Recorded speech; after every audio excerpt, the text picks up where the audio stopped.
Alrighty, we're gonna go ahead and start up the Sonic Unleashed Let's Play, and yeah, I finally was able to get this started. Oh god. Anyway, I hope I can get this volume up enough. Let me move my computer, or the computer a little bit. Yeah, I have to use my mom's laptop for this, because my computer was still being dumb. And you can hear the thing going, so I'll try to keep that noise out of it, but if you hear a light little, motor sounding, or like a computer running sound, just know that that's what it is. But anyway, Hedgehog engine, yeah, that took 3 years to make. Awesome engine, though, I love it. This game looks fantastic. Okay, right there, an annoyance. The loading screens in the PS3 version are a little bit long, but okay, it's alright. Because most PS3 games have an install option, but this version doesn't, or at least this game doesn't. That's what I meant to say.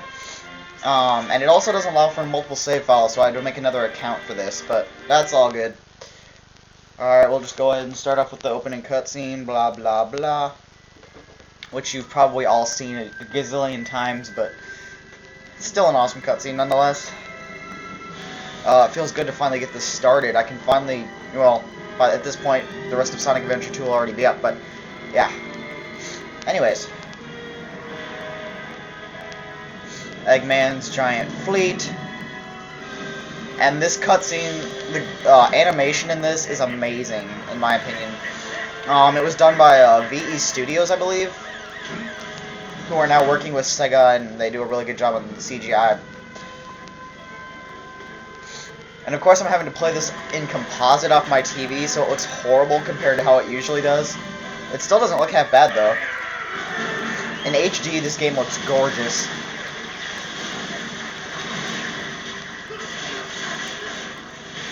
I really hope this is not too loud, or it's loud enough. I don't know. We'll see. I love that he just like has his fist out. He's just like, BAM!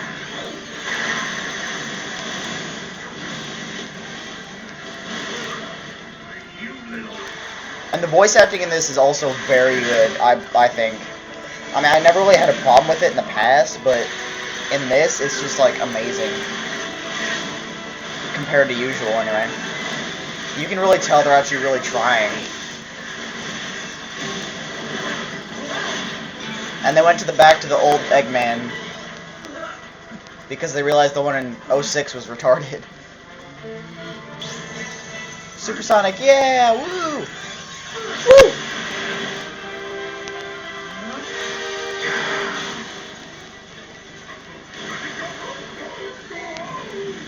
And of course the return of the Eggomatic.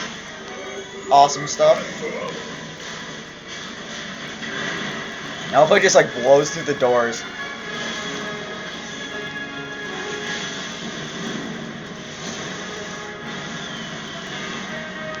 Kaboom.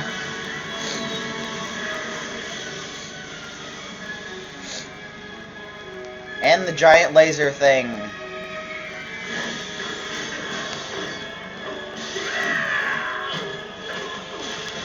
And they actually lip-synced this for the English language, which I thought was pretty cool too. They went that extra mile. I actually think this animation studio is in the US, so I think they did that first. I'm not sure. Don't quote me on that. Well, this is new. Showing remorse, Eggman? I love that line. Or this one, yeah. That line is amazing. And I actually haven't played this in the Japanese voices yet. You actually do have an option to switch between the English and Japanese voice actors. I'm not sure if they give you more options, but I haven't really checked, but I'll have to try that out sometime. Oh no, is he gonna blow up the moon? Oh wait, that's Adventure 2. Never mind.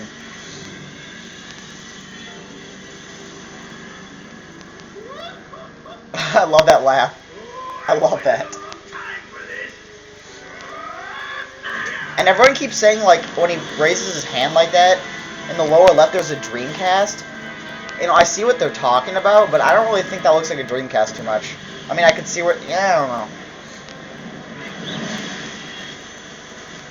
I've really only seen like one real Dreamcast though, so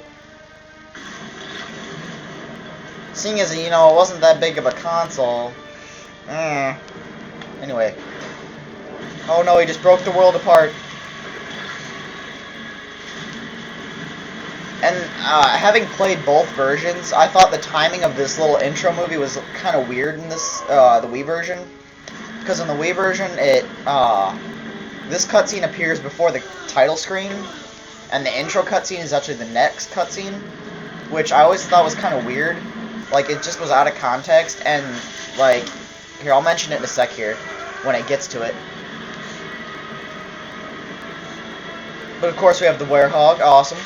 But this is like the only time you actually see the transformation. In cutscenes and stuff, they just show like a bunch of light and crap going over him, and then he just changes into the werehog and back and forth and all that stuff. Oh no, the Chaos Emeralds are dead! No! This was a triumph. No, never mind.